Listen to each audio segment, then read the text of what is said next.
Letters of J. N. Darby, by John Nelson Darby. Introduction. Letters tell us much of history.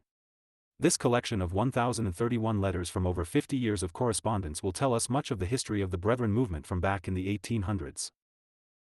There are 3 volumes. Volume 1, Letters from 1832 to 1868. Volume 2, Letters from 1868 to 1879. Volume 3 and Appendix, Letters from 1879 to 1882 and from before 1830 to 1868. We have available to us over 1,000 of the letters which Mr. Darby wrote. These are full of the most spiritual guidance, and in a special way show the heart of the author towards his Lord and his brethren. Knowing the names of the recipients at this distance of time is of considerable help in understanding the contents of the letters.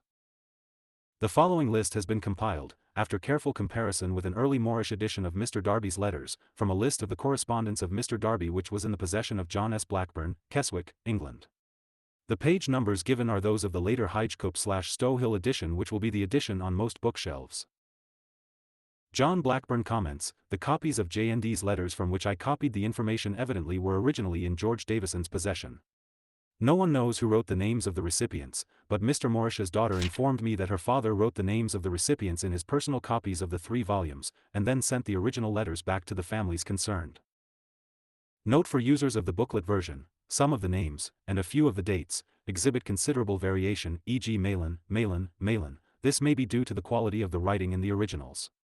It would have been easy for the compiler to make them all the same as a known brother, but I resisted the temptation as I have not evidence that there were not 3 different people involved.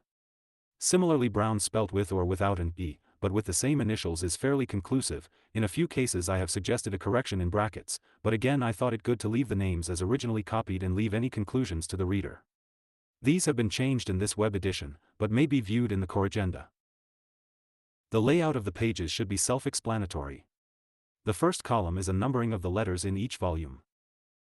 The alphabetic character states the language in which the letter was written, E English, F French, G German, I Italian.